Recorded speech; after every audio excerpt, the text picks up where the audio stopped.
الحمدللہ وکفا والصلاة والسلام علی عبادہ الذین اصطفى اما بعد فاعوذ باللہ من الشیطان الرجیم بسم اللہ الرحمن الرحیم یا ایہا الناس ضرب مثل فاستمعوا له ان الذین تدعون من دون اللہ لن يخلقوا ذبابا ولو اجتمعوا له وَإِن يَسْلُبْهُمُ الذُّبَابُ شَيْئًا لَا يَسْتَنقِذُوهُ مِنْهُ ضَعُفَ الطَّالِبُ وَالْمَطْلُوبُ مَا قَدَرُوا اللَّهَ حَقَّ قَدْرِهِ إِنَّ اللَّهَ لَقَوِيٌّ عَزِيزٌ صدق اللہ العظیم۔ رب اشرح لي صدری ويسر لي أمری واحلل عقدۃ من لسانی یفقہوا قولی۔ اللہم ربنا الہمنا رشدنا واعذنا من شرور انفسنا اللہم ارنا الحق حقا وارزقنا اتباعہ وارنا الباطل باطلا وارزقنا اجتنابہ آمین یا رب العالمین۔ سورہ حج کے آخری رکوع کی ابھی پہلی آیت ہی پر گفتگو جاری تھی۔ پچھلی نشست میں ابھی بات ہماری مکمل نہیں ہو سکی تھی۔ جیسا کہ عرض کیا جا چکا ہے، اس رکوع کی 6 آیتوں میں سے پہلی 4 آیتوں میں قرآن مجید کی دعوت عام بیان ہوئی ہے، جس کے مخاطب ہیں تمام انسان، جس کے لیے عنوان ہوگا دعوت ایمان، ماننے کی دعوت۔ آخری 2 آیتوں میں دعوت خصوصی کا بیان ہے، جس کے مخاطب ہیں وہ لوگ جو ایمان کا دعویٰ کریں، اقرار کریں۔ اسے ہم کہیں گے دعوت عمل۔ دعوت ایمان کے ضمن میں ظاہر بات ہے کہ اہم ترین شے ہے شرک سے اجتناب اور توحید کا التزام، جو ہمارے دین کی جڑ اور بنیاد ہے، دین توحید ہے۔ لیکن شرک کی کچھ شکلیں وہ تھیں جو اس وقت اس ماحول میں تھیں جن کے اوپر کے لوگ عمل پیرا تھے کہ جس میں قرآن نازل ہوا۔ اور شرک کی ایک حقیقت وہ ہے کہ جو یوں سمجھیے کہ وہ ٹرانسینڈنٹ ہے، وہ احوال سے، ظروف سے، زمانے سے بلند ہے، ماورا ہے، ہر دور میں رہا اور ہر دور میں رہے گا۔ وہ شرک کیا ہے اور اس سے بچ کر توحید کا راستہ اختیار کرنا چاہے تو وہ راستہ کون سا ہے؟ گویا کہ ان 2 آیتوں میں جو میں نے ابھی تلاوت کی ہیں، ان میں یہ مضمون آ گیا ہے نہایت جامعیت کے ساتھ۔ اس دور میں جو شرک ہو رہا تھا بت پرستی کا شرک، اس میں لوگوں کو جھنجھوڑنے کے لیے یا ایھا الناس ضرب مثل فاستمعوا لہ، اے لوگو ذرا سوچو، غور کرو، ذرا رکو، ایک لمحے کے لیے ذرا تفکر کرو، غور کرو، کن کو پوج رہے ہو، کن سے دعائیں کر رہے ہو۔ یہ میں نے عرض کیا تھا پچھلی نشست میں کہ چونکانے کی ایک ضرورت ہوتی ہے۔ اس کی ایک بڑی اہم مثال ہے تاریخ انبیاء میں حضرت ابراہیم علیہ السلام کا وہ عمل کہ جب پوری کی پوری قوم باہر چلی گئی تھی، کوئی جنم اشٹمی کا میلہ ان کے ہاں بھی ہوتا ہوگا، شہر سے باہر جا کر کوئی پوجا پاٹ کا کوئی ان کا ایک سالانہ کوئی تہوار تھا، جب پورا شہر خالی تھا بت خانے میں گھس گئے اور سارے جو ہے بتوں کو توڑ ڈالا سوائے سب سے بڑے بت کے، اور جو تیشا تھا جس سے کہ ان سب کا چورا کیا تھا وہ اس بڑے بت کے کندھے کے اوپر ٹکا دیا۔ اب جو لوگ آئے، آج جو کچھ ہو رہا ہے بھارت میں، اس سے آپ اندازہ کر سکتے ہیں کہ اس وقت کیا ہوا ہوگا اس شہر میں۔ وہ جو شہر ار تھا جس کے اس بت کدے کے تمام بت جو ہے وہ چکنا چور ہو گئے، ایک طوفان اٹھا، ایک ہنگامہ ہوا۔ لوگوں نے کہا یہ کس نے کیا ہوگا؟ کسی نے دبی زبان سے کہا کوئی ہوگا حضرت ابراہیم کا دوست کہ ایک نوجوان ہے، کبھی کبھی ذرا کچھ گستاخی کا انداز اختیار کیا کرتا تھا ان بتوں کے بارے میں۔ یہ تو اندیشہ نہیں تھا ہمیں کہ اتنی بڑی حرکت کر بیٹھے گا، لیکن یہ ہے کہ تھا وہ واقعتاً اس کے خیالات ایسے تھے۔ یذکرہم، ان کا ذکر کیا کرتا تھا۔ حضرت ابراہیم کو بلایا گیا، اب انہوں نے یہی شکل اختیار کی۔ جب کہا گیا کیا تم نے توڑا ہے ان کو، تو اب انہوں نے فرمایا کہ اس نے توڑا ہوگا، یہ جو بڑا بت ہے یہ ثابت و سالم کھڑا ہے، اور جو وہ آلہ واردات ہے، وہ تیشا جس سے یہ توڑے گئے ہیں، یہ اس کے پاس سے برآمد ہو رہا ہے، اس کے کندھے پر ٹکا ہوا ہے۔ یہ چونکانے کا انداز تھا کہ ذرا سوچے تو صحیح۔ جب انہوں نے کہا کہ تمہیں معلوم ہے کہ یہ حرکت نہیں کر سکتے، اور کہا اس سے پوچھ لو، یہ آئی وٹنس ہے، کھڑا ہوا ہے، سب اس کے سامنے توڑے گئے ہیں، اس سے پوچھو نا کس نے توڑا۔ تمہیں معلوم ہے ابراہیم یہ بات نہیں کر سکتے، یہ جنبش نہیں کر سکتے، تب کہا اف لکم وما تعبدون، تو تف ہے تم پر اور تمہارے ان معبودوں پر جنہیں تم پوج رہے ہو، جو نہ سن سکیں، نہ بول سکیں، نہ جنبش کر سکیں، نہ حرکت کر سکیں، نہ اپنے آپ کو ڈیفینڈ کر سکیں، ان کو پوچھنا۔ بالکل وہی بات ہے جو یہاں یوں سمجھیے کہ وہ ایک واقعے کی شکل میں تھی، یہاں وہ الفاظ کے پیرائے میں بات آ گئی۔ یا ایھا الناس ضرب مثل فاستمعوا له ان الذين تدعون من دون الله لن يخلقوا ذبابا ولو اجتمعوا له وان يسلبهم الذباب شيئا لا يستنقذوه منه ضعف الطالب والمطلوب۔ اب ہم آ رہے ہیں ان تین الفاظ کے مجموعے پر۔ ترجمہ کیا ہے؟ ضعف کمزور ہے، ضعیف ہے۔ طالب یہ تمام الفاظ اردو میں مستعمل ہے، ضعیف کا لفظ بھی آپ جانتے ہیں، طالب بھی جانتے ہیں، چاہنے والا، کسی کو طلب کرنے والا، مطلوب وہ جسے طلب کیا جا رہا ہو، جسے چاہا جا رہا ہو۔ ان تین الفاظ میں جیسا کہ میں نے عرض کیا تھا تمہیدی مضامین میں، واقعہ یہ ہے کہ پورا فلسفہ جو ہے توحید کا اور شرک کا وہ ہمارے سامنے آ جاتا ہے۔ اس فلسفے کو اس دور میں اگرچہ علامہ اقبال نے پیش کیا اصلاً فلسفہ خودی کے عنوان سے، لیکن علامہ اقبال کا فلسفہ جو ہے وہ کچھ چیزتاں بن گیا ہے۔ ایک تو یہ کہ چونکہ وہ زیادہ تر شاعری میں بیان ہوا ہے اور شاعری کی انٹرپریٹیشن مختلف انداز میں ہو جاتی ہے، اور جیسا کہ میں عرض کر چکا ہوں پچھلی نشست میں، علامہ چونکہ فلسفے کے استاد نہیں رہے، اس اعتبار سے دنیا میں وہ فلسفی کی حیثیت سے پہچانے نہیں جاتے۔ ان کا کوئی مقام ہے بھی تو وہ متکلم کا ہے کہ اسلامی اعتقادات اور ایمانیات کو انہوں نے کچھ کنٹمپریری جو بھی علمی ایک سطح ہے اس کے اوپر اس کے اس بات کی کوشش کی ہے ریکنسٹرکشن میں، لیکن اصلاً در حقیقت یہ فلسفہ انہی کا ہے، لیکن اس کو ایک فلسفے کی شکل میں مدون کیا ہے ڈاکٹر رفیع الدین مرحوم و مغفور نے۔ ان کی بڑی مارکت الارا کتاب ہے، اور میرا یہ اصول ہے جب بھی کبھی اس قسم کی کوئی بات بیان کرتا ہوں تو جس کا کریڈٹ ہے اسی کو جانا چاہیے اور اسی کے حوالے سے بات سامنے آنی چاہیے۔ اس کا یہ بھی فائدہ ہے جن لوگوں کو دلچسپی ہو جائے گی وہ اوریجنل کتاب جو ہے اس کا مطالعہ کرنے کی کوشش کریں گے۔ مارکت الارا کتاب ہے ان کی، ideology of the future.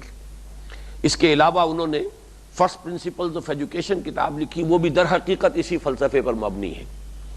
Manifesto of اسلام کتاب لکھی، وہ بھی اسی پر مبنی ہے۔ ایک ہی خیال ہے جس کو کہ انہوں نے مختلف پیرایوں میں مختلف اعتبارات سے مختلف موضوعات کے ذیل میں بیان کیا ہے۔ وہ فلسفہ کیا ہے اس کو میں چاہتا ہوں 1 2 3 4 کر کے اس کے کچھ نکات آپ نوٹ کر لیں۔ سب سے پہلی بات نوٹ کرنے کی یہ ہے کہ انسان اور حیوان میں ایک بنیادی فرق یہ ہے کہ حیوانات کا کوئی اپنا مقصد زندگی نہیں ہوتا، جبکہ انسان کوئی نہ کوئی اپنے لیے نسب العین، کوئی مقصد، کوئی آدرش، کوئی آئیڈیل معین کرتا ہے۔ یہ ایک بنیادی فرق ہے انسان میں اور حیوان میں۔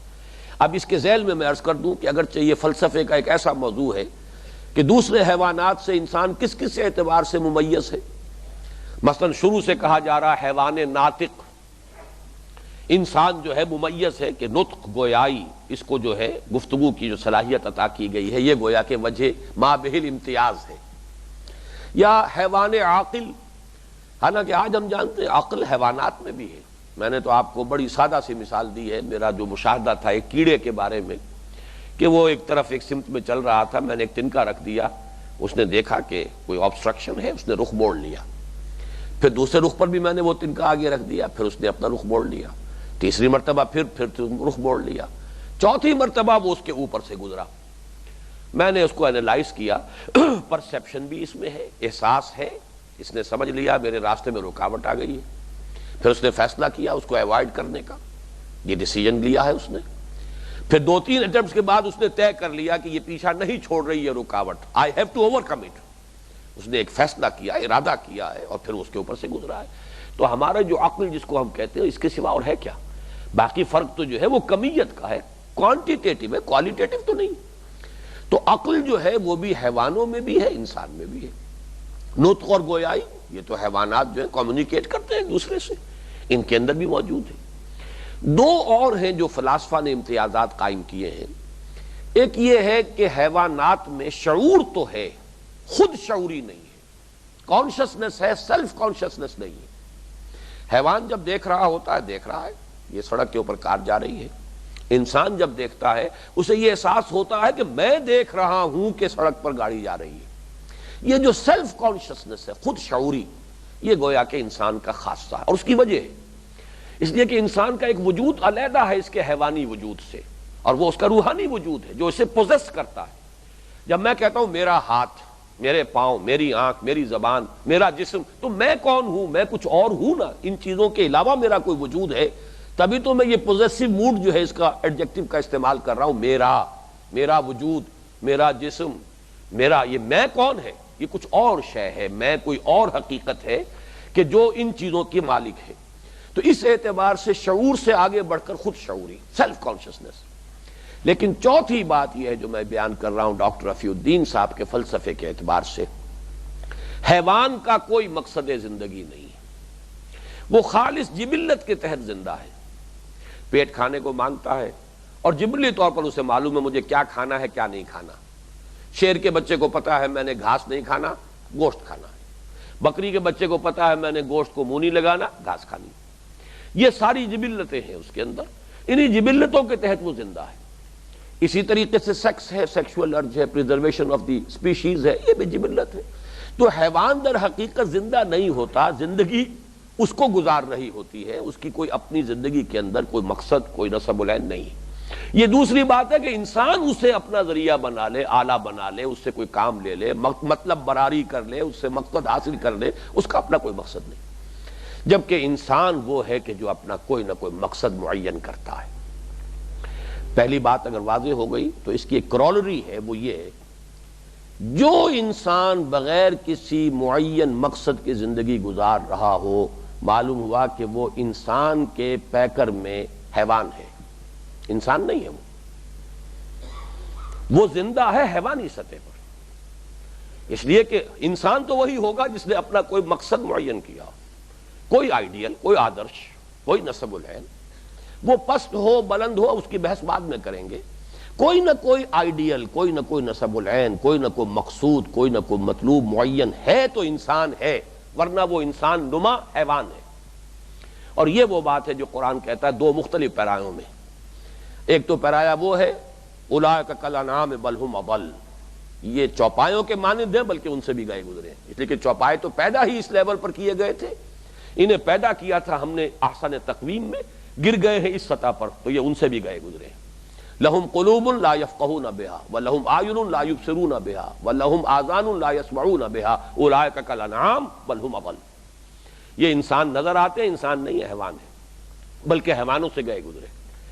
اور اسی کو سورہ ملک میں بڑی خوبصورت انداز میں کہا ہے افمن یمشی مکبا علی وجہہ اہدی امن یمشی سویا علی صراط مستقیم، جو شخص محض جبلت کی بنیاد پر زندگی بسر کر رہا ہے وہ گویا کہ اپنے پیٹ کے بل گھسٹ رہا ہے۔ ایک وہ انسان ہے جو سیدھا چل رہا ہے ایک راستے پر، سیدھا کھڑا ہے تو اس کے سامنے کوئی سمت ہے، کوئی مقصود ہے، کوئی منزل ہے جدھر وہ جانا چاہ رہا ہے، یہ ہے انسان۔ اور حیوان جو ہے زمین پر گھسٹ رہا ہے، گویا کہ اپنی جبلتوں کے بل پر وہ زندگی گزار رہا ہے یا زندگی اسے گزار رہی ہے۔ افمن یمشی مکبا علی وجہہ اہدی امن یمشی سویا علی صراط مستقیم، کیا وہ شخص زیادہ ہدایت پر ہوگا کہ جو اوندھے منہ گھسٹ رہا ہو، یا وہ کہ جو سیدھا کھڑا ہوا ایک سیدھے راستے پر چل رہا ہو؟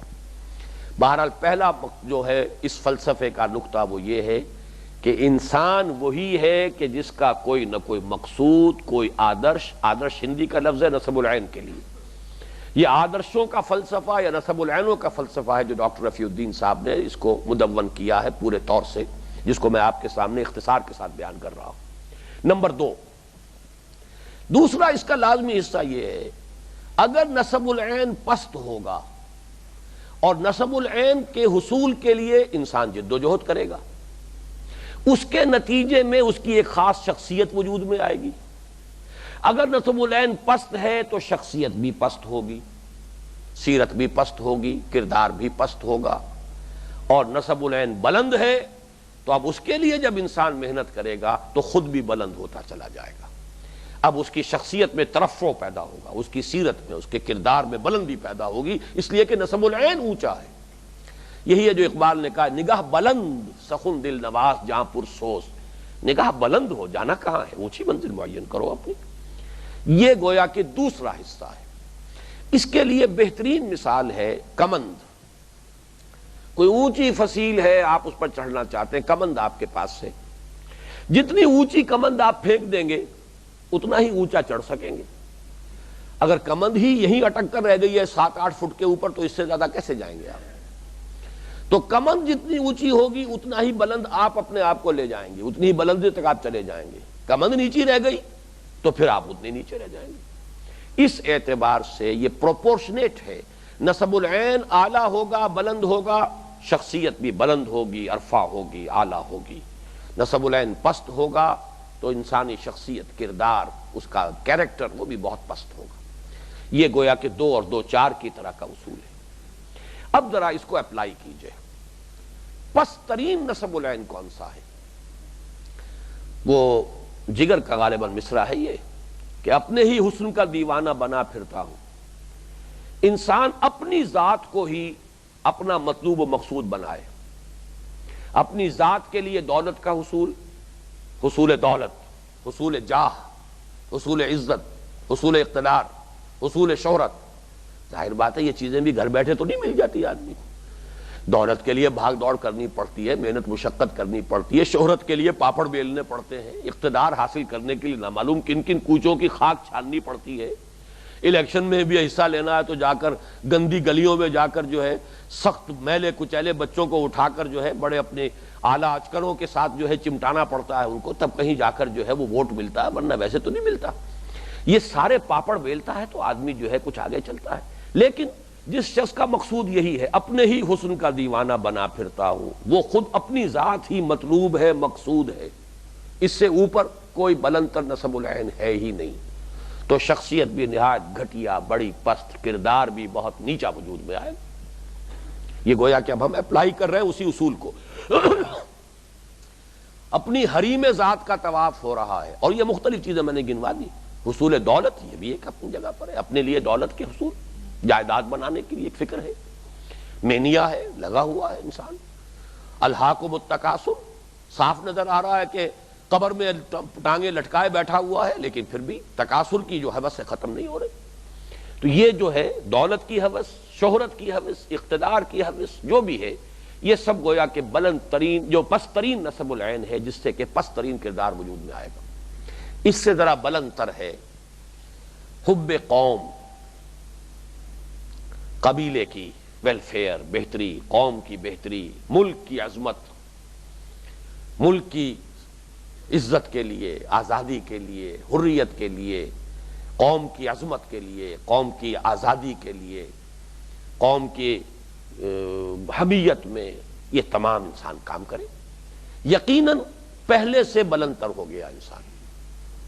اور اس وقت میں یہ یوں سمجھیے کہ یہ ذرا ایک جملہ معترضہ ہے اس وقت، ہم مسلمانان پاکستان کا خاص طور پر اور پوری دنیا کے مسلمانوں کا عام طور پر المیہ اس وقت یہ ہے کہ ہم پہلے لیول پر زندگی گزار رہے ہیں، ہمارے اندر یہ دوسرا لیول بھی نہیں ہے، حب قوم بھی نہیں ہے، حب وطن بھی نہیں ہے۔ حب وطن بھی ایک اعلیٰ نسب العین ہے، اس پہلے کے مقابلے میں اعلیٰ ہے۔ اپنے وطن کے ساتھ تو آدمی مخلص ہوگا، اپنے وطن سے تو فراڈ نہیں کرے گا، اپنے ملک کی آزادی کا سودا تو نہیں کرے گا، اپنے ملک کے لیے اسلحہ کی خرید کے اندر کمیشن لے کر جو ہے وہ غلط مال تو نہیں خرید لے گا، کم سے کم اپنے ملک کے ساتھ تو سنسیئر ہوگا۔ یقیناً وہ ان لوگوں سے بہتر رہیں گے کہ جن کے اندر وہ بھی نہیں سرے سے، وہ اپنی اس دولت کے لیے بڑے سے بڑا فراڈ، بڑے سے بڑا سکینڈل، بڑے سے بڑا غبن ڈیفنس پرچیزز کے اندر ہو جائے گا، کمیشن لے کر جو ہے جمع کر دیا جائے گا باہر، وہ صرف اپنی ذات کے لیے، اپنی عیاشیوں کے لیے یا اپنی اولاد کے لیے بینک بیلنس فراہم ہو رہا ہے۔ ہم اس وقت در حقیقت پسترین سطح پر ہیں، خاص طور پر مسلمانان پاکستان۔ باقی دنیا میں جو مسلمان اقوام ہیں ان میں کوئی نہ کوئی نیشنلزم موجود ہے۔ ترکوں میں ٹرک نیشنلزم ہے، ترک قوم کے لیے ان کے اندر ایک حمیت ہے، غیرت ہے، اس کے لیے ایثار اور قربانی کا مادہ موجود ہے۔ عرب نیشنلزم، عرب اپنی نسل کی بنیاد کے اوپر کوئی نہ کوئی نیشنلزم ان کے اندر ہے۔ یہاں تو سرے سے خلا ہے، یہاں نیشنلزم بھی کوئی نہیں۔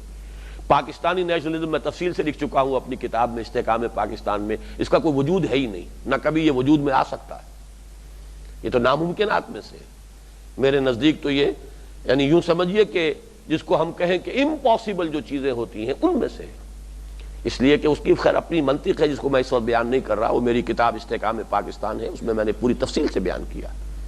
بہرحال پہلی سطح پسترین سطح تو یہ ہوئی کہ صرف اپنی ذات، اپنی منفعت، شہرت ہو چاہے اقتدار ہو چاہے دولت ہو، ان چیزوں کے حصول کے لیے ہی ساری بھاگ دوڑ محنت، راتوں کو بھی جاگ رہے ہیں، دن میں بھی بھاگ دوڑ کر رہے ہیں، لیکن مقصود صرف یہ۔ لیکن اس سے بلندر قوم، ملک، ان کو سب کو ایک جگہ کر لیجئے، قوم، ملک۔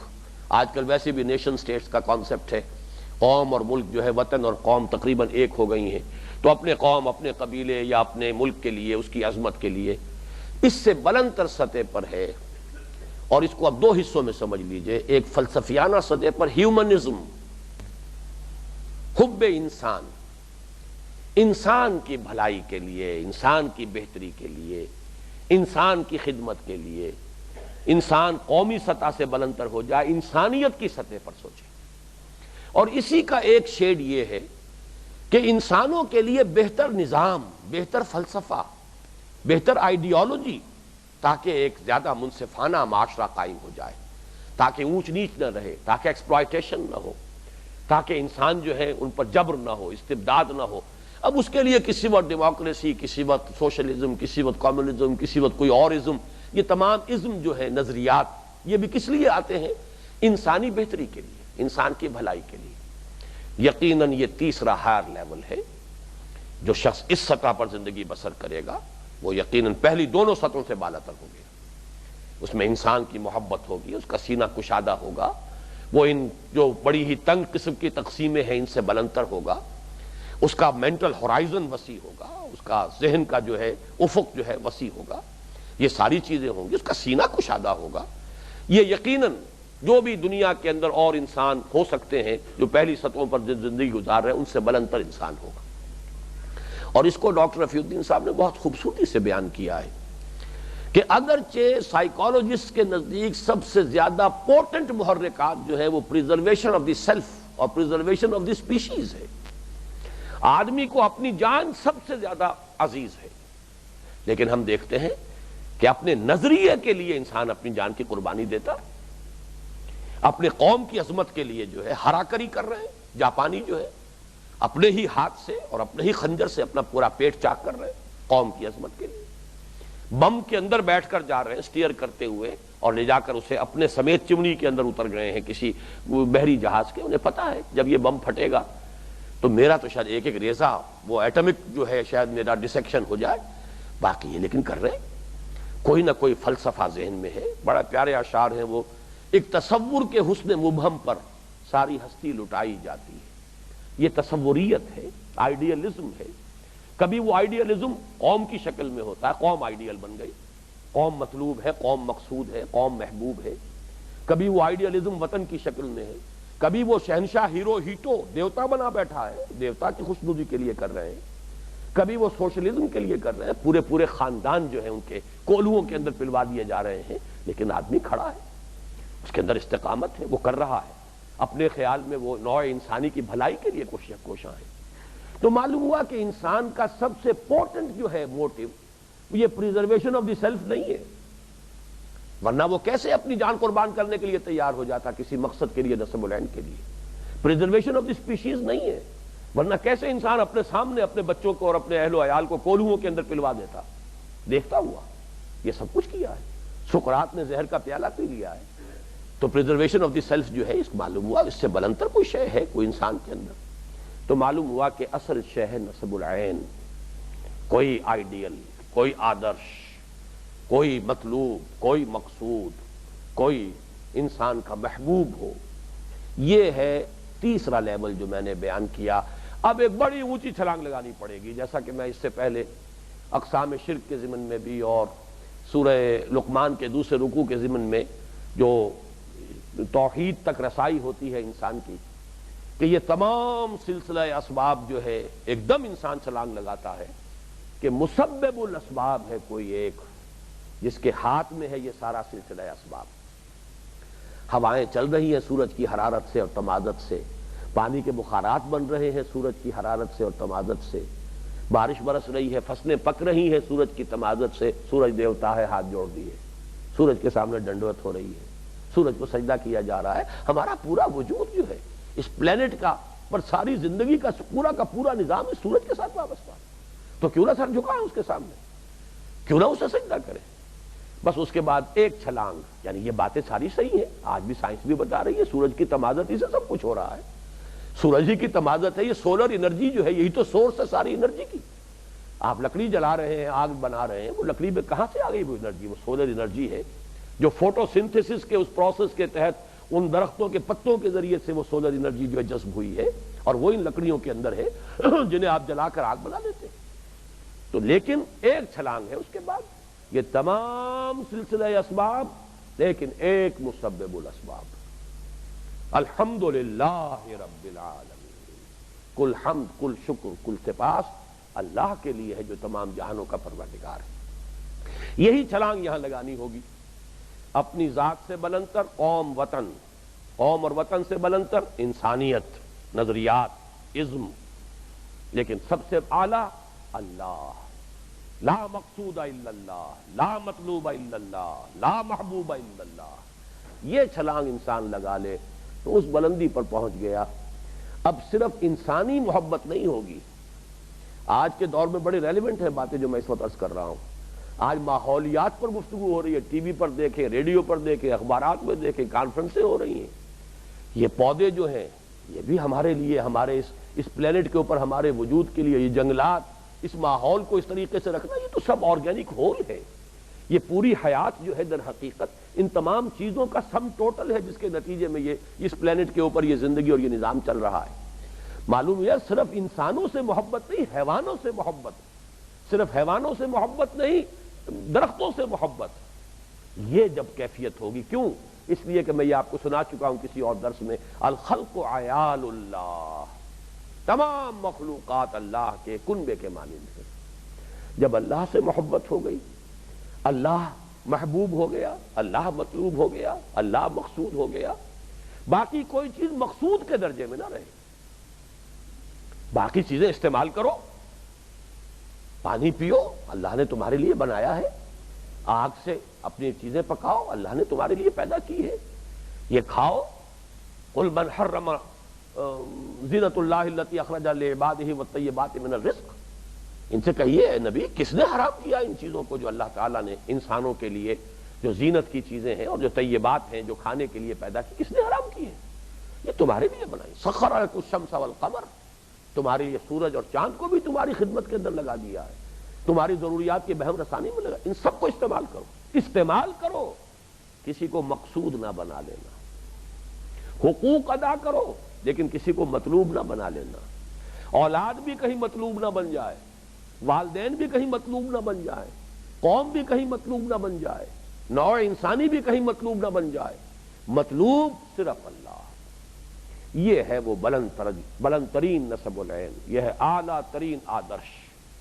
اسی کو کہا ہے علامہ اقبال نے، یزداں بکمند آور رے ہمت مردانہ۔ میں نے چونکہ کمند کی مثال دی تھی پچھلی نشست میں، آپ کو کمند اونچی پھینکنی ہوتی ہے نا، نگاہیں الجھ نہیں جانی چاہیے۔ گاہ میری نگاہ تیز چیر گئی دل وجود، گاہ الجھ کے رہ گئی میرے توہمات میں۔ یہ سارے توہمات ہیں، اس سے محبت، اس سے محبت، اس کو چاہ رہے ہیں، اس کے پیچھے ہلکان ہو رہے ہیں، اس کے حصول کے لیے کوشش کر رہے ہیں، اس کے لیے بھاگ دوڑ کر رہے ہیں، یہ سارا سراب ہے۔ گاہ میری نگاہ تیز چیر گئی دل وجود، یہ چیر جائے گی دل وجود کب؟ جب کہ آپ کا مطلوب و مقصود صرف اللہ ہو جائے۔ اور جہاں کہیں اللہ سے نیچے کہیں نگاہ اٹک گئی، یہ ہے وہ مضمون جو آیا ہے سورۃ البقرہ میں۔ ذرا لگائیے یہ آیت یہاں پر، اس مضمون کا مثنیٰ قرآن مجید میں یہ سورہ بقرہ کی یہ آیت ہے، وَمِنَ النَّاسِ مَن يَتَّخِذُ مِن دُونِ اللَّهِ أَندَادًا يُحِبُّونَهُمْ كَحُبِّ اللَّهِ۔ عظیم، اس کے ایک ایک حرف پر غور کیجئے۔ لوگوں میں سے وہ بھی ہیں جو اللہ کے سوا کچھ چیزوں کو، کچھ ہستیوں کو، کچھ نظریات کو، کچھ تصورات کو ایک تصور کے حسن مبہم پر ساری ہستی لٹائی جاتی ہے، زندگی ترک آرزو کے بعد کیسے سانسوں میں ڈھالی جاتی ہے۔ جب کوئی نسب العین نہیں رہتا تو بس سانس آ رہے ہیں، ہیومن ویجیٹیبل ہے، انسان نہیں، حیوان ہے، انسان نہیں ہے، وہ زندگی بسر نہیں کر رہا، زندگی اسے بسر کر رہی ہے۔ آرزو، کوئی آدرش، کوئی نسب العین، کوئی آئیڈیل، یہ ہے اصل میں جو زندگی، انسانی زندگی کے لیے لازم ہے۔ تو ایک تصور کے حسن مبہم پر آخر کتنے لوگوں نے کمیونزم کے لیے جانیں دی ہیں، کتنے لوگوں نے شہنشاہ ہیرو ہیٹو کے لیے اپنے آپ کو ہلاک کیا، اپنے ہاتھ سے ہرا کری کی ہے، کتنے لوگوں نے وطن پر اپنے آپ کو نثار میں تیری گلیوں کے اے وطن کے جہاں اپنے وطن کے اوپر ہی نثار ہو رہے ہیں اور بھارت ماتا کی جے ہو رہی ہے۔ یہ سب کچھ ہوا ہے دنیا میں، لوگوں نے جانے دی ہیں۔ تو ایک تصور کے حسن مبہم پر ساری ہستی لٹائی جاتی ہے، زندگی ترک آرزو کے بعد کیسے سانسوں میں ڈھالی جاتی ہے۔ یہ سانس ہے، اب آ رہا جا رہا ہے، انسانیت نہیں ہے۔ وَمِنَ النَّاسِ مَن يَتَّخِذُ مِن دُونِ اللَّهِ أَندَادًا، انداد جمع ہے ند کی، ند مد مقابل، یہ جو لفظ آپ عام طور پر جو خطبات جمعہ میں بھی سنتے ہوں گے، لا ضد لہ ولا ند لہ ولا مثل لہ ولا مثال لہ ولا مثیل لہ، یہ گردان ہوتی ہے۔ تو یہ کف بھی نہیں ہے اللہ کا، مثل نہیں ہے، مثال نہیں ہے، مثیل نہیں ہے، ضد نہیں ہے، ند نہیں ہے۔ تو ند ہے مد مقابل، اور یہی لفظ میں نے آپ کو سنایا تھا اس حدیث میں وارد ہوا ہے۔ یہ حقیقت و اقسام شرک پر جو ہماری گفتگویں تفصیل سے ہو چکی ہیں کہ ایک صحابی کی زبان سے ایک موقع پر نکل گیا، ما شاء اللہ و ما شئت، حضور کے سامنے، جو اللہ چاہے اور آپ چاہیں۔ فوراً ٹوک دیا حضور نے، اجعلتنی للہ ندن، کیا تو نے مجھے اللہ کا مد مقابل بنا دیا؟ مشیت صرف اللہ کی ہے، میری مشیت وہ تو تابع ہے، اللہ چاہے گا تو میری بات پوری ہوگی۔ انک لا تہدی من احببت ولکن اللہ یہدی من یشاء، اے نبی آپ جسے چاہیں ہدایت نہیں دے سکتے، تو اللہ ہدایت دیتا ہے جس کو چاہتا ہے، تو میری مشیت کہاں رہی؟ وما تشاؤون الا ان یشاء اللہ، تمہارے چاہے کچھ نہیں ہو سکتا جب تک کہ اللہ نہ چاہے۔ تو توحید کیا ہے کہ مشیت صرف اللہ کی، اور یہاں چونکہ بریکٹ کر دیا تم نے مجھے اللہ کے ساتھ، اجعلتنی للہ ندن، کیا تم نے مجھے اللہ کا مد مقابل بنا دیا؟ یہ ند کی جمع آ گئی انداد۔ وَمِنَ النَّاسِ مَن يَتَّخِذُ مِن دُونِ اللَّهِ أَندَادًا يُحِبُّونَهُمْ كَحُبِّ اللَّهِ، یہ کا جو حرف آیا ہے حرف جار، محبت کرتے ہیں ان سے جیسے اللہ کی محبت۔ کیا معنی اس کے؟ اصل میں انسان کے اندر جو اس کی روح ہے، جو اس کا مانوی، جو اس کا وجود ہے، جو اس کی اصل حقیقت ہے، اس میں اصل جذبہ کس کا ہے؟ اللہ کی محبت کا ہے۔ یہ مثنوی، یہ مولوی، یہ معنوی کا جو پہلا شعر ہے کہ بشنو از نئے چو حکایت می کند، بس جدائی ہا شکایت می کند، یہ اس فلسفے کا یوں سمجھیے الفابیٹ ہے، الف باتا ہے۔ روح انسانی میں اللہ نے اپنی محبت کوٹ کوٹ کر بھری ہوئی۔ ہوتا یہ ہے کہ بجائے اللہ کے آپ وہی محبت کسی اور جگہ جا کے چپکا دیتے ہیں، اٹیچ کر دیتے ہیں۔ ہے آپ کے اندر یہ محبت کا جذبہ کہ مجھ سے محبت کرو، مجھے چاہو، مجھ سے لو لگاؤ، میری یاد میں کبھی تمہاری آنکھوں میں آنسو آ جائے، کبھی میرے خوف سے تمہاری دل جو ہے لرز جائے، میرے اجر و ثواب کی آرزو تمہارے دلوں میں انگڑائیاں لے، میرے رضا کے تم جویا بن جاؤ۔ جو یریدون وجہہ، جو اللہ ہی کے روح انور کے طالب بن جاتے ہیں۔ اصل میں تو اس روح کے اندر محبت کوٹ کوٹ کر بھری ہوئی ہے۔ یہ تو یوں سمجھیے پاور پیک جسے کہا جاتا ہے، جس کے اندر انرجی پیکڈ ہو۔ روح انسانی میں حب خدا بندی کوٹ کوٹ کر بھری ہوئی ہے۔ ہوتا کیا، اٹ از مسپلیسڈ۔ اس کا مطلب کیا، اس کو میں ایک اور مثال سے واضح کر دوں۔ شدید بھوک لگی ہوئی ہے، اب کھانے کے لیے اچھی غذا بھی ہے، بہت عمدہ عمدہ کھانے بھی ہیں، طیبات من الرزق، ابھی میں نے آپ کو سورہ اعراف کے الفاظ سنائے، لیکن یہ بھوک کا جذبہ انسان میں اتنا شدید ہے کہ کسی وقت اگر اچھی غذا نہیں مل رہی ہے تو مردار بھی کھاتا آدمی، جان بچانے کے لیے اجازت بھی ہے۔ فمن اضطر غیر باغ ولا عاد فلا اثم علیہ، محض جان بچانے کے لیے تو سور بھی کھا سکتے ہیں آپ، مردار بھی کھا سکتے ہیں، تو کیوں مجبوری ہے؟ یہ آپ کا ایک تقاضا ہے جو آپ کو لازماً پورا کرنا ہے۔ اسی طریقے سے محبت کا جذبہ انسان میں رکھا گیا کہ اللہ سے محبت کرو، لیکن اگر اللہ تک آپ کے ذہن کی رسائی نہیں ہو سکی تو کہیں نہ کہیں کسی نہ کسی کو تو پوجنا ہے، کسی نہ کسی سے تو محبت کرنی ہے، کسی نہ کسی کے فراق میں تو تڑپنا ہی ہے۔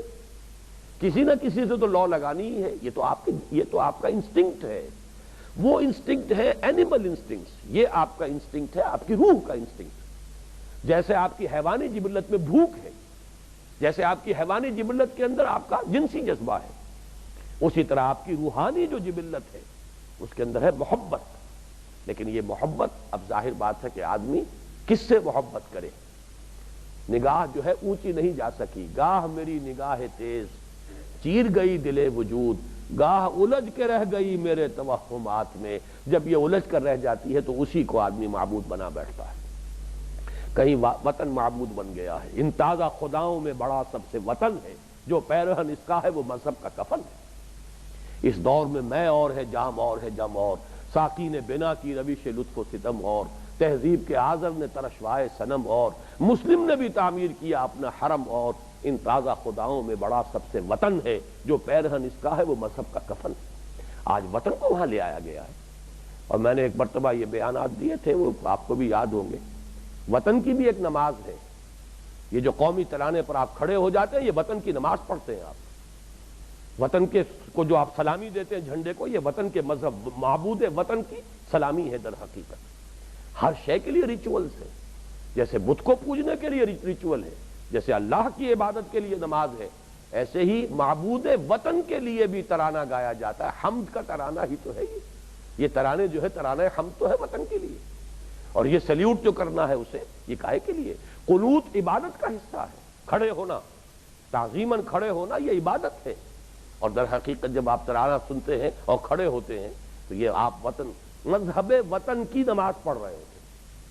لیکن ان چیزوں کا چونکہ شعور نہیں ہے، یہ بات دوسری ہے کہ یہ تو ہمارے معمولات میں مغرب سے جو ریت پڑی ہوئی ہے وہ چلی آ رہی ہے، اور اسی کے اوپر ہم بھی عمل کر رہے ہیں۔ پتہ نہیں ہے کسی کو کہ یہ واقعتاً کوئی شرک کر رہے ہیں ہم، اور واقعتاً یہ بھی کوئی ایک دین ہے اور ایک مذہب ہے، جس کی یہ رسومات ہے، جس کی یہ نماز ہے، جس کی یہ حمد ہے، جو آپ کا ترانہ ہے۔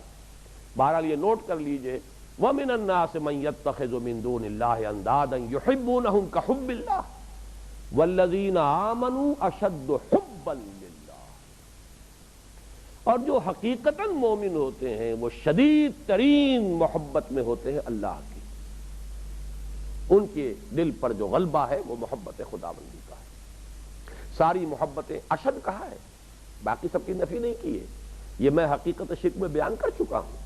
نہ اطاعت کی نفی ہے، غیر اللہ کی اطاعت ہو سکتی ہے اللہ کی اطاعت کے تابع۔ لا طاعت لمخلوق فی معصیت الخالق، مخلوق میں سے کسی کی اطاعت نہیں کی جا سکتی جہاں پہ کہ اللہ کی معصیت، خالق کی معصیت لازم آ رہی ہے۔ اللہ اور اس کے رسول کے احکام کے دائرے کے اندر والدین کی بھی اطاعت کیجئے، اپنے بزرگوں کی کیجئے، اپنے اساتذہ کی کیجئے، اپنے مرشدوں کی کیجئے، علماء کی کیجئے، حکام کی کیجئے، جس کی چاہے کیجئے، بیوی کی کیجئے، بیوی شوہر کی کرے، اللہ اور اس کے رسول کے احکام کے اندر۔ جہاں کہیں کسی کا حکم آپ نے، جہاں اللہ کے حکم کی نفی ہو رہی ہے، مخالفت ہو رہی ہے، معصیت ہو رہی ہے، مان لیا، اب یہ شرک ہو گیا فی الاطاعت۔ اب آپ ایک مطاع آپ کا اللہ، دوسرا وہ ہے جس کی آپ اطاعت کر رہے ہیں اللہ کی معصیت میں۔ اسی طرح محبت، توحید کا تقاضا کیا ہے؟ محبوب حقیقی اللہ ہو، سب سے اشد محبت اللہ کی ہو، اس کے نیچے نیچے محبت والدین کریں اولاد سے، اولاد کرے والدین سے، بیوی کرے شوہر سے، شوہر کرے بیوی سے، آپ وطن سے بھی کریں، حب الوطن من الایمان، اپنے گھر سے بھی محبت کریں، کوئی حرج نہیں ہے، اپنے شہر سے محبت کریں، اپنے وطن سے کریں، اپنے قبیلے سے کریں، کوئی حرج نہیں۔ لیکن اشد محبت، سب سے بالا محبت، سب سے بلند محبت اللہ کی ہوگا۔ والذین آمنوا اشد حبا للہ، وہ لوگ کہ جو ایمان والے ہیں وہ شدید ترین ہیں اللہ کی محبت میں۔ اب گویا کہ شرک کیا ہوا؟ جہاں اللہ کے سوا کوئی مطلوب یا مقصود یا محبوب حقیقی ہو گیا، یہ شرک۔ اب بتائیے یہ فارمولہ کہیں فیل ہوگا؟ ابد الآباد تک کے لیے جو بھی شرک ہوگا وہ اسی کے تابع ہوگا، یہاں تک کہ وہ جو ہم نے پڑھا تھا ریاکاری شرک ہے۔ من صلی یرائی فقد اشرکا ومن تصدق یرائی فقد اشرکا ومن صام یرائی فقد اشرکا، جس نے دکھاوے کے لیے نماز پڑھی اس نے شرک کیا، جس نے دکھاوے کے لیے روزہ رکھا اس نے شرک کیا، جس نے دکھاوے کے لیے صدقہ خیرات کیا شرک کیا۔ کیوں؟ اس لیے کہ وہاں مطلوب آپ کی اپنی نفس کی بڑائی ہے، آپ تکبر کرنا چاہتے ہیں، ہیں، آپ اپنی بڑائی کا سکہ جو ہے، اپنی نیکی کا، اپنی دینداری کا، اپنے تقوی کا، اپنے تدین کا، اپنے زہد کا لوگوں کے اوپر روب گھانٹنا چاہتے ہیں، مطلوب و مقصود وہاں اللہ نہیں ہے، مطلوب و مقصود آپ کی اپنی ذات ہے، وہی پست ترین جو آدرش ہے، جو سب سے نچلا اور گھٹیا جو سب سے نیچے نصب العین ہو سکتا ہے، ریاکاری در حقیقت اس لیول پر آ گئی، یہ شرک ہے۔ اور توحید کیا ہے؟ لا مطلوب الا اللہ، لا مقصود الا اللہ، لا محبوب الا اللہ، یہ ہے توحید۔ باقی تمام اقسام توحید اور تمام اقسام شرک اس فارمولے کے تحت آ جائے گا۔ ضعف الطالب والمطلوب، اگر مطلوب گھٹیا ہے طالب بھی گھٹیا ہو جائے گا، مطلوب اعلیٰ ہے طالب بھی اعلیٰ ہو جائے گا۔ وہ جو اقبال نے کہا ہے منزل ماں کبریاست، میرا مقصود میری منزل ذات کبریا ہے، اس سے کمتر پہ سودا نہ کرو۔ بعض ایڈورٹیزمنٹس میں یہ الفاظ آتے ہیں نیور سیٹل فار لیس، اپنا مقصود معین کرو، یہ زندگی اللہ نے جو دی ہے اس کی بڑی سے بڑی قیمت لو، ان گھٹیا چیزوں کے مطلب اپنے آپ کو بیچ رہے ہو۔ کل نفس یغدو، حضور نے فرمایا ہر انسان صبح کرتا ہے، فبائع نفسہ، اور وہ سارا دن اپنے آپ کو بیچتا رہتا ہے، اپنی جان بیچتا ہے، محنت کر رہا ہے، بھاگ دوڑ کر رہا ہے، فموبقھا وموقفھا، شام کو جب لوٹتا ہے تھکا ہارا، اگر تو وہ محنت اور مشقت کی ہے اللہ کے احکام کے اندر تو اپنے جان کو جہنم کی آگ سے چھٹکارا دلا کر آیا ہے، اور اگر اس میں حرام میں منہ مارا ہے اور غلط حرکتیں کی ہے تو تھکا ہارا بھی ہے، مشقت بھی کی ہے، اور واپس آتے ہوئے جہنم کے عذاب کی گٹھڑی باندھ کر اپنے سر پر لے کر آیا ہے۔ تو کیوں اپنا سودا؟ نیور سیٹل فار لیس، اللہ کے سوا کسی کو اپنا مطلوب نہ بناؤ، اللہ کے سوا یہی تمہاری قیمت ہے۔ اشرف المخلوقات ہو تمہیں تو مسجود ملائک بنایا گیا ہے، تم اپنے آپ کو ان حقیر چیزوں کے عوض فروخت نہ کرو، ان چیزوں کے عوض اپنے آپ کو اس دنیا کے اندر رہن نہ رکھو، بلکہ یہ کہ لا مطلوب الا اللہ، لا مقصود الا اللہ، لا محبوب الا اللہ۔ یہ لا الہ الا اللہ کی یہ تین لیولز ہیں جو شاید میں نے اس وقت بھی بیان کیے ہوں۔ عوام الناس کے لیے لا معبود الا اللہ، اگرچہ لفظ معبود میں بھی سب کچھ مضمر ہے، لیکن عام تصور یہی ہے کہ عبادت سے مراد ہے نماز، روزہ، اللہ کے احکام کو مان لینا، ٹھیک ہے، یہ عوامی سطح پر یہ بھی ہو گیا تو بہت بڑی بات ہے، بہت بڑی بات ہے، بہت بڑی بات ہے۔ لیکن اس سے ذرا اب ہائر لیول آف کانشسنس پر یہی لا الہ الا اللہ اس صورت میں سامنے آتا ہے، لا مقصود الا اللہ، لا مطلوب الا اللہ، لا محبوب الا اللہ۔ یہ ہے وہ توحید عملی، آپ کا مقصود مطلوب اس نہ رہ جائے سوائے اللہ۔ ایک اس سے بلندر لیول، لیکن وہ فلسفیانہ ہے خالص، بہت اونچا جو ذہنی سطح کا معاملہ ہے، صرف وہ ہیں جو اسے کمپریہنڈ کر سکتے ہیں، اس کا تصور لے سکتے ہیں اور یہ کہ ہضم کر سکتے ہیں، ورنہ وہ ایسا نشہ ہے جو چڑھ جائے تو آدمی کو غلط راستے پر ڈال دیتا ہے، اور وہ ہے لا موجود الا اللہ۔ یہ تیسری اور بلند ترین منزل ہے، اسے توحید وجودی بھی کہتے ہیں، وحدت الوجود بھی کہتے ہیں، لیکن بہت خطرناک وادی ہے یہ، اس پر تو پھر انشاءاللہ تفصیل سے ہوگی جب ہم پہنچیں گے سورہ حدید پر، وہاں تو آ کر مجھے بات کرنی ہی کرنی، لیکن یہ کہ اس سے پہلے صرف نوٹ کر لیجئے کہ یہ بھی ایک سطح ہے، اس وقت وہ ہمارے زیر بحث نہیں ہے، لیکن یہ تین لیول ہیں، آپ کو اپنے اکابر کے ہاں یہ ملیں گے تینوں لیولز، لا معبود الا اللہ، اور نمبر دو لا مقصود الا اللہ، لا مطلوب الا اللہ، لا محبوب الا اللہ۔ اور یہی میں سمجھتا ہوں کہ عملی اعتبار سے بلند ترین مقام یہی ہے، عملی اعتبار سے تو یہی ہے، باقی تو اب ایک ذہنی بات ہے، حقیقت، فلسفہ موجودات، یہ جو حقیقت وجود، اس میں لا موجود الا اللہ، یہ ایک شرح ہے اس کی۔ بہرحال ہم نے دو نشستوں میں صرف ایک آیت ابھی مکمل کی ہے، یا ایھا الناس ضرب مثل فاستمعوا لہ، اے لوگو ایک مثال بیان کی جاتی ہے، توجہ سے سنو، غور سے سنو، ان الذین تدعون من دون اللہ لن یخلقوا ذبابا ولو اجتمعوا لہ، یہ ہستیاں جنہیں تم پکار رہے ہو، دعائیں کر رہے ہو، گڑ گڑا رہے ہو، حاجت روائی کی فریادیں لے کر آئے ہو، یہ تو ایک مکھی تک کی تخلیق پر قادر نہیں، چاہے سب مل جل کر زور لگا لیں، تخلیق کیا کریں گی؟ مکھی ان سے کوئی چھین کر لے جائے تو واپس لینے پر قادر نہیں۔ ضعف الطالب والمطلوب، جس کا مطلوب اتنا گھٹیا ہے، اتنا لاچار، اتنا بے بس، وہ طالب کیا ہوگا؟ ذرا سوچو تو صحیح، کس پستی میں اپنے آپ کو ڈالا ہے؟ کہاں تم نے اپنے آپ کو کس کھائی میں گرایا ہے؟ کس پستی کے اندر؟ والتین والزیتون وطور سینین وہذا البلد الامین لقد خلقنا الانسان فی احسن تقویم ثم رددناہ اسفل سافلین۔ یہ تو تم اسفل سافلین میں پہنچ گئے، کس کو اپنا مطلوب و مقصود بنا لیا۔ اب اسی کے اندر جیسا کہ میں نے عرض کیا، بلند ترین فلسفہ موجود ہے، آدرشوں کا فلسفہ، نصب العین کا فلسفہ، منزل ماں کبریات یزداں بکمن داور ہمت مردانہ۔ تمہاری کمند جو ہے اللہ کی ذات پر جائے۔ اس کو یہ نہ سمجھیے کوئی توہین کا انداز ہے، یہ اصل میں وہی تمثیل ہے کہ آپ کو جتنا اونچا چڑھنا ہے پہلے کمند پھینکنی ہوگی اونچی، تو تم اپنی کمند اللہ پر ڈالو، اللہ تک پہنچاؤ، تاکہ اللہ تک تقرب اللہ۔ اب جب تو اللہ کا قرب حاصل کرو گے تو ترفع ہوگا نا، بلندی ہوگی۔ تمہاری شخصیت، تمہاری سیرت، تمہارا کردار، تمہاری جو اپنی شخصیت ہے اس کے اندر بلندی اور ترفع پیدا ہوتا چلا جائے گا۔ اللہ تعالی ہمیں اس معنی میں توحید تک رسائی حاصل فرما دے، عطا فرما دے، اور اللہ تعالی ہمیں اس معنی میں توحید پر عمل پیرا ہونے کی توفیق عطا فرمائے۔ بارک اللہ لی ولکم فی القرآن العظیم ونفع